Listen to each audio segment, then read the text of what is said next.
Someone told me a sentence that captures it all.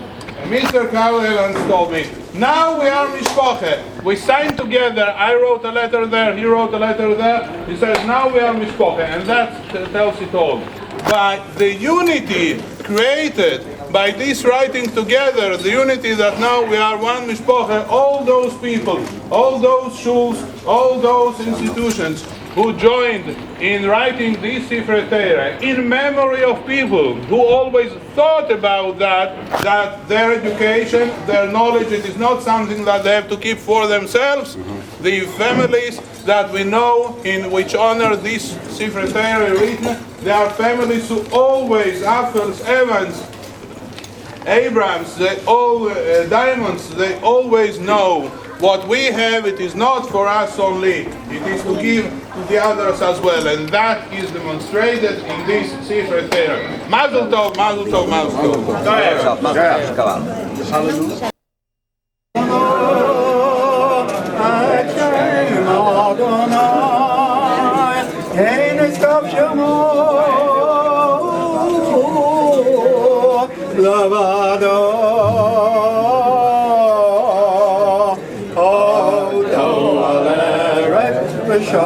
Shamayim Vayorem Kerem Yod Deilo L'kol Chasidov Livnei Yisrael Am Kro.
Ay, ki yay reh yumim Hayır babuşna hayır hayır başabaday hayır sifilan ye yayra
David mizmor, l'Adonai ha'aretuna, teilel v'yoshveva, ki hu al yamim yesada, v'yan ros v'mnea, mi'alev har Adonai, u'mi'yakom b'mgom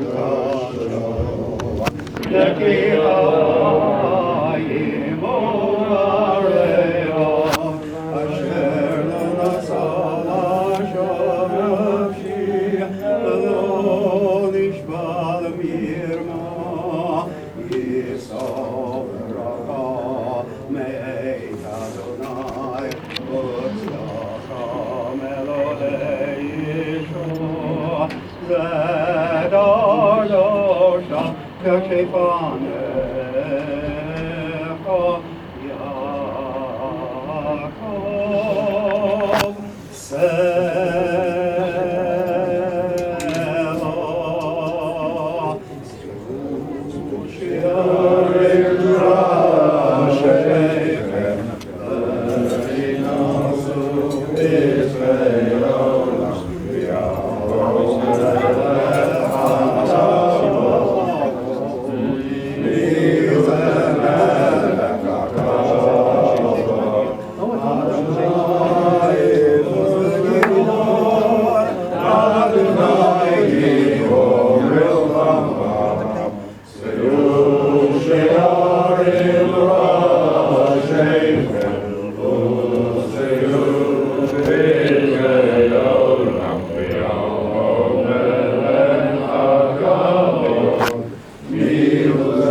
Stephen, sit down. Sit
To hold services. The first day centre was built in 1961 and Max Usher took the services. The first wardens were Louis Sape and Mr. Hyman, who had a well-known jewellery shop in North Street. He asked Max Seltzer, who's currently the life warden of the QUEENSHILL Shul, to stand at the side of the bimah and taught him all the duties. Max Usher also gave him practice in blowing the shofar. Alex Seltzer used to walk Max Usher back to Moortown Centre after shul services. He was a member of Street Lane Shul, and in Max's words, Alex Seltzer's words, he was a very helpful person.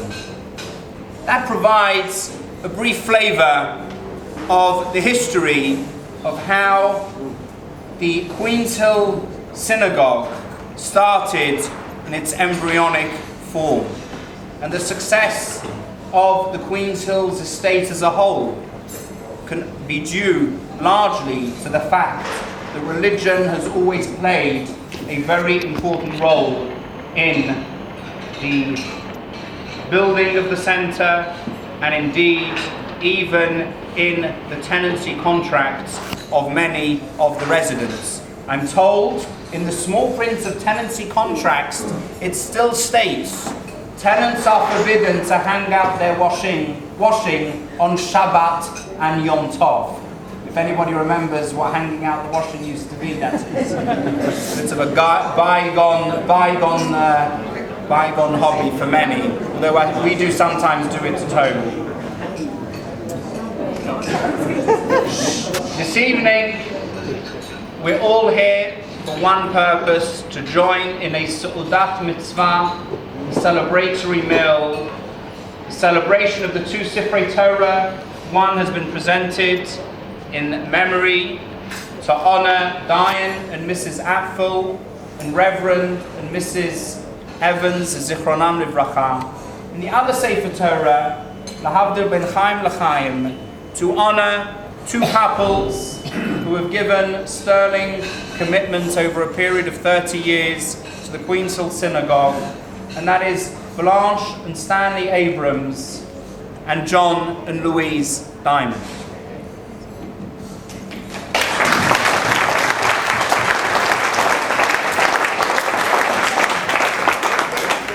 There are going to be, as it were, two rounds of speeches. The first set of speeches are going to be Diane Refson, who who will reminisce and reflect on Diane and Mrs. Apfel and Reverend and Mrs. Evans, and then we will have responses from cousin David Apfel and Carl Evans for the respective families. And then later on, after the main course, Mr. Hilton Laurie will speak about John and Louise and Stanley and Blanche, and then John and Stanley will respond respectively. I'm not going to talk much longer because we need to get on with hearing Diane Refson, but just a few very, very brief points. Before we commence further, I'd like to wish a hearty mazel tov to Diane and Mrs. Refson on the marriage of Chavi to Yitzchok Steiner. Mazel tov.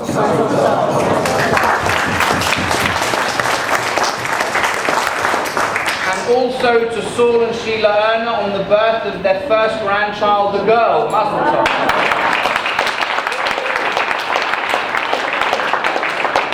The evening will be tailed with, I can call you Edward in public. You don't mind people knowing we're friendly. Edward, or Mr. Ziff, depending how you know him, will complete the evening with some words as president of the Leeds Jewish Welfare Board president. But I just want to make reference to the president who was president at the time when this project began, and that's Robert Manning. It's great to see you and Rosen here this evening.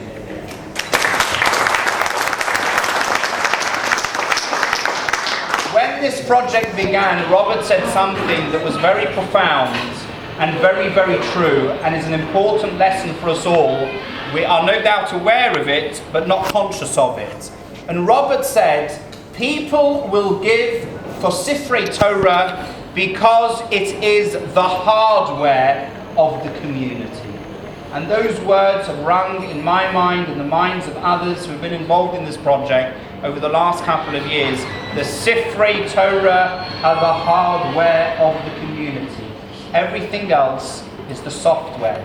If the Sifrei Torah are right and the Sifrei Torah are kosher, then we will have hatzlacha, we will have success in everything else. And it's appropriate to mention the president past, as you mentioned the president current, to make that seamless connection between them and to reflect on what is a very important thing. I want to give thanks to all of you that have come here this evening, those of you that are donors that are here, and those of you that have come to participate in the Su'udat Mitzvah, and also thank you to the donors who are here this afternoon, who were unable to come this evening, and those donors who are unable to be here this afternoon and unable to be here now because they had other commitments, whether simchas or other things that they had to attend or were out of town. We thank all of you for having been part of this mitzvah, and those of you that have come also to participate in this Su'udat Mitzvah. Without further ado, Diane Refson.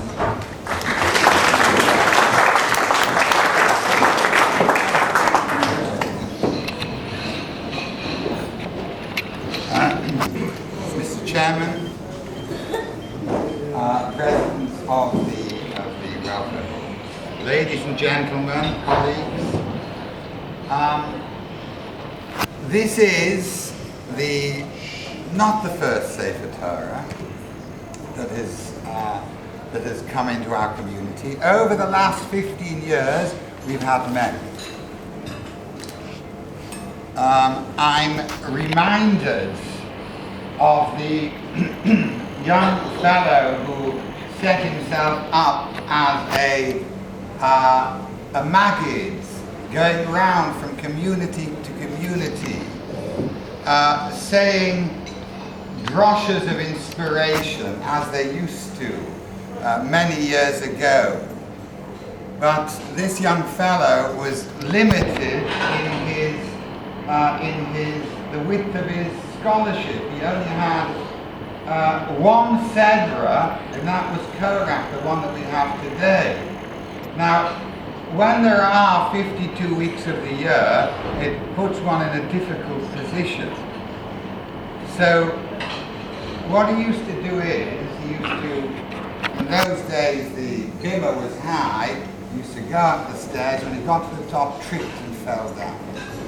And he would say, Arok gefallen wie Korach. Down we go like Korach, and he was off. Someone asked him, how is the Darshanas going? Are you going to stay with it? He said, if my back holds out, I'm going to continue it for a couple of years. Now, on that basis, I can give you the same droshes that I've been giving at Sifrei Torah over recent years. The first one being the Sefer Torah that Rabbi Angelfi brought into the Eitz Chaim. This is a very special. The reason that it is special is, firstly, to those to whom it is dedicated, and secondly, the shul to which it is dedicated. Dain Apfel, Zechrono Livracha, was a person with whom I had a very special relationship. We worked together for 15 years. Now, over the course of time, one gets to know someone extremely well. I learned a tremendous amount from Dain Apfel, in Hurrah, from his experience in the various aspects of faith and work. But I would say the most important thing that I learned from him was savoir-faire, to know what to do at a given time, and more importantly, what not to do, what not to say, and what not to write. He was a very wise man. Now, Mrs. Apfel, Dain and Mrs. Apfel both came from what the Jews used to refer to as Galicia, which is the part of Poland close to the Ukraine, where the greatest settlement of Jews was. He was brought up with the intensity, both he and Mrs. Apfel were brought up with the intensity of the Torah and mitzvahs which more people observed at that time. He then went on to Germany, where he found a new kind of study, a new approach to learning, more academic, in line with the German experience. Dain Apfel had already received great accolades from the scholars of his time as to his abilities, and he came to Germany with those and gained a great deal more, and both he and Mrs. Apfel settled into the mode of life as it was in Germany. However, of course, as we know, terrible times came. They were driven from their home, and they came to us here in England. Here they set up their home. They became leaders of our community, bringing up their family, and at the same time offering the direction, offering the scholarship which the community needed at that time. Bringing together all that he had learnt before, Dain Apfel became the most able and scholarly halachic religious leader of our community.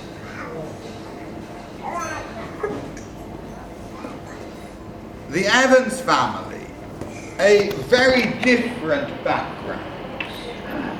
Both Reverend and Mrs. Evans, born in this country. Seemingly an easier kind of life, an easier background. But of course, that is not so. This country, I was just reading the little biography that I was given of Reverend Evans, and I see a lot of similarities with my own family. Now, his parents were married here in Leeds in 1896, married in 1893, also here in Leeds. And in those days, to be a religious, an orthodox person, and to send your children to learn Torah was a very difficult thing. Nowadays one goes to communities where people are frum. Some people are frummer, and you get frummist. In those days there weren't those opportunities. The society was moving in a different direction. Life was a struggle. Earning a living was a struggle. And to be able to send children to yeshiva was more than just a commitment. It was mesiras nefesh, it was self-sacrifice, taking away the earning power of one of the family and losing it. And yet Reverend Evans was sent to yeshiva. And there he studied to be a shochet, to be a minister, which he then went on together with Mrs. Evans all of their lives in different communities, possibly spending the greatest amount of time here in Leeds, in almost every single community of every single shul within our community. We have, therefore, two families who have devoted their lives to the service of the community. And it is very, very fitting that we should dedicate a Sefer Torah, something which will be used constantly, blessings which will be made, and whenever they are made, we will have in mind those to whom the Sfarim were dedicated.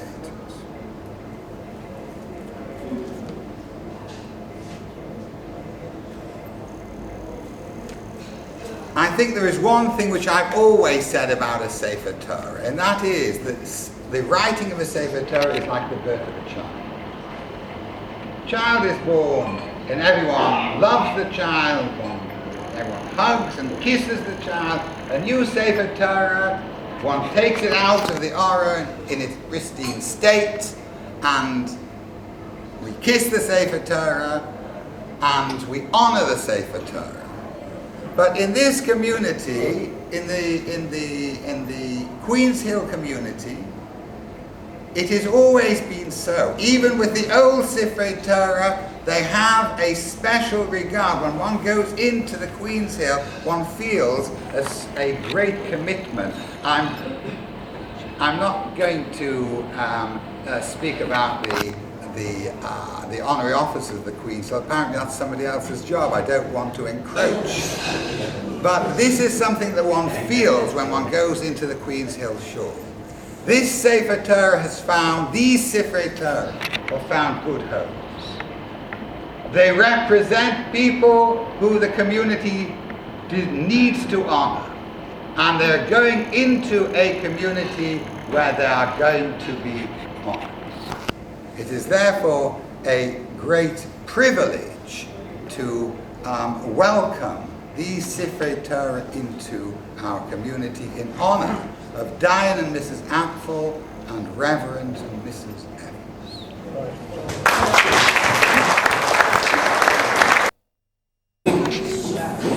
Rabbi Levy, Rabbi Anjalfi, the Abrams family, and of course Rabbi Kupperman, my dear friend, and anybody who's anybody, and that means all of you here. Dan Refson, thank you for those kind words. Today we have indeed witnessed a wonderful, wonderful occasion in the names of people wholly devoted to the welfare of the community of Leeds, Kehilas Leeds. We've witnessed Hachnasa Sifrei Torah, which is something perhaps almost unique when one bears in mind that the Sifrei Torah which have been welcomed today. What is a Sefer Torah? Ladies and gentlemen, a Sefer Torah,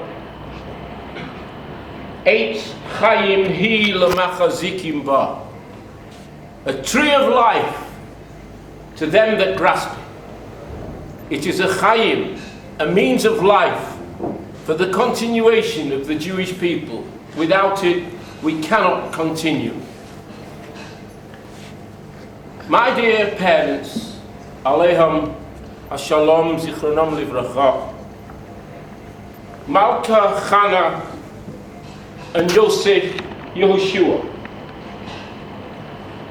In the Seder which we've just read about the spies, Shalach, we read how before the mission was commenced, Moses changed the name of Joshua, name of my dear father, from Hosea to Yehoshua. And Rashi says, and I took this idea from a wonderful book, I'm not advertising, but I am obliged to say my sources, took this from a beautiful book published by Art Scroll, A Daily Dose of Torah, where it says that Rashi interprets this.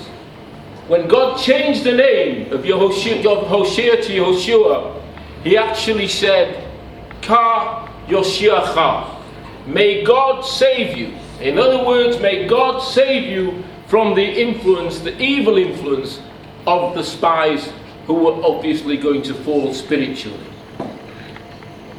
And it goes on to say that a tzaddik can behave in two ways. A tzaddik can meet something which is troubling the Jewish people head on. But sometimes it is better not to meet a situation head on, not to have a confrontation. Joshua was perhaps the tzaddik who would meet a situation head on. But what about Caleb? He was also a tzaddik. And it was his inclination not to meet a situation head on, but to bide his time and hopefully see and play along with the people who were rebelling and see eventually if, please God, he could influence those people who had sadly rebelled in so an appalling fashion, bring them round once more to the service of the Almighty. And that's why Caleb went to Hebron, and it's there that he prayed that he would, whilst adopting this tactic, this quiet way of perhaps leaving things lie until eventually he would influence the people once more to bring them back to God. He was praying that he would not be influenced in any way, shape or form, whilst he was being passive by the evil surroundings which he had to face. My dear late father, Yosef Yehoshua Apfel, Zichrono Livracha, perhaps embodied both attributes, the attribute of Yehoshua and the attribute of Caleb. And I'll tell you why. Because I can give you an example. I remember that many, many years ago, there was a certain so-called from person in Leeds who was selling chometz on Pesach. And my father, adopting the hat of Yehoshua, confronted this man and summoned him and said to him, Mr. So-and-so, I understand it's so much better in Yiddish, but I'll say it in English, that you have been selling chometz on Pesach. Are you allowed to sell chometz on Pesach? And the man promptly responded as follows, I have a son, what he has forgotten you will never know. I have a daughter who was at seminary and she's more learned than you will ever be. I have other relatives who know more than you will ever know. My father said, maybe, Mr. So-and-so, your son, perhaps what he's forgotten, I will never know. And maybe your daughter, having been to seminary, is Taka, a great, great student and learned in every way. And maybe all your relatives know more than I will ever know. But I just want to ask you one question. And the guy said, no. Are you allowed to sell chometz on Pesach? And that was the Joshua, as it were, that my father emulated. But then there was the quiet way. When somebody once approached him, a prominent member of the shul, who did drive to shul on Shabbos, approached my father and he said, Rabbi Apfel, why is it that we are not allowed to drive on Shabbos? And my father said, and if I tell you why you're not allowed to drive on Shabbos, will you stop driving?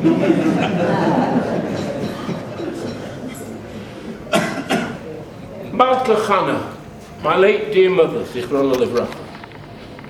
In this week's or last week's Seder again, in the same Seder of Shalach, we're told about how it was necessary to take challah. Of course, we can't do it in the strictest terms as it is today, but my mother took challah. She kept kneading that dough, and I mean that obviously spiritually as well as literally. She took that challah. She didn't take the challah. She gave the truma because she was so very, very conscious of giving tzedakah regularly and as much as she possibly could. She, Malka Chana, Malka, was the queen of the household. And she kept kneading that dough and continued giving and giving and giving more. And she gave herself, not only for the community did she give of herself, but she gave of herself for the household, for the children. My late dear parents coming over from Germany with nothing except themselves and 2 children. She was a God-fearing lady in every sense of the word. Malka, a true queen. Joseph who never forgot his identity. And I conclude in this way, ladies and gentlemen. Eitz Chaim hi lamachazikim ba.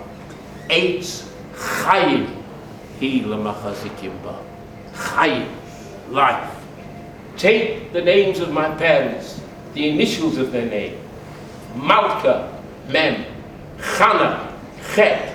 Yosef, Yod. Yehoshua, Yod. Chaim. They gave Chaim to this community. Thank you.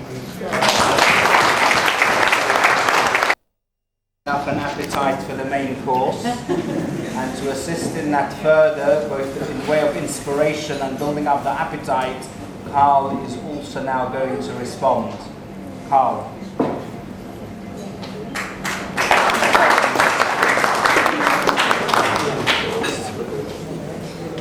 Dan Ruston, dignitaries and family friends.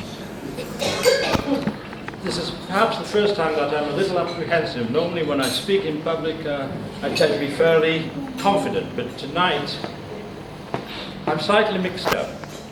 Because when one reminisces about parents, you don't know whether you're actually happy or sad. But one thing I can tell you, the television program Through the Keyhole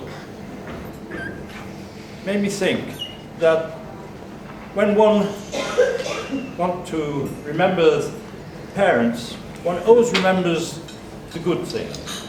And I must say that I'm so honored that I'm allowed to stand here in front of you because of the good work that both my parents have done throughout the UK. I thought I would take you through the keyhole to just 1 or 2 of the aspects of a minister and his wife's lives, which perhaps gave Blanche, myself, Stanley and all the grandchildren the merit and the force to be perhaps what we are here today. And certainly I don't think we emanate quite what they were. My father's first position was in Manchester, where he was teaching in the yeshiva. And he doesn't tell people that, in fact, Chief Rabbi Jakubowicz was one of his Talmidim. But after he studied Shechita and wanted his first main position, he decided that for the sake of children, it would be much nicer to be at a seaside resort rather than in a big city. And eventually Blanche and myself were brought up in a tiny little village with 100 Jewish families called West Hartlepool. I was the only Jewish boy in the school. But I was told that I mustn't be bullied, I must stand up for myself, because I am Jewish, and there is a certain yiddus in being Jewish, because even as a child, I learnt that I had to hold my head high amongst the only minor oppressions which children have in those days. But was I proud when I used to go just before Pesach with matzah to school in order to give it to all the non-Jewish people, and they asked, what is this for?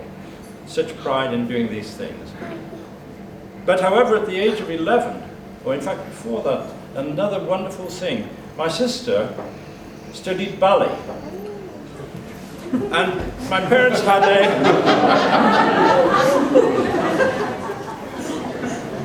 Mum and Dad had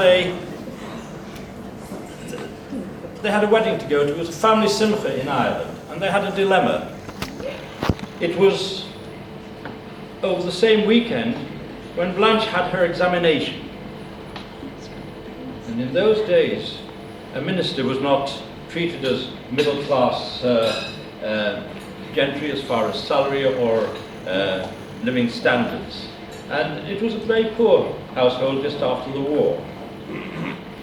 And my father made the decision that, yes, on the Thursday, definitely, we will all attend the 3 or 4 year olds ballet examination so that we can give full support to it. A true family man. But on the Sunday, with the small amount of geld that was left, they would fly over to Ireland with us on a little biplane. And that's exactly what he did. It was a tremendous sacrifice in those days to take a flight. So this is something which I well remember. But later on, when I was 11 years old, my father decided that he has to move to Leeds, he has to move to a city, should I say, where there is a Jewish community. We can't be kept in isolation, there are dangers around, we must be in a large city. And immediately we were brought to Leeds, where he took up a position with a shul, and also was a shochet here. And one of the few shochettim at the time that actually used to treva. I remember as a child I was also I didn't always play with a football. My father used to bring home a set of lungs. Mother used to clean them. And I used to blow them up and tie them up and play football with them. He was very innovative. He actually produced his own television set, making it from small parts. But, and I think I've taken part of this do-it-yourself from him. Elastic bands to play with catapults, never. You had a kishki, which was a little bit of the kishki that was spare, and a couple of nails, and immediately you could have a little catapult to play with. So, a very human way of being brought up. But in Leeds, when I was 16 years old, I overheard a conversation my father was having with the Harrogate community.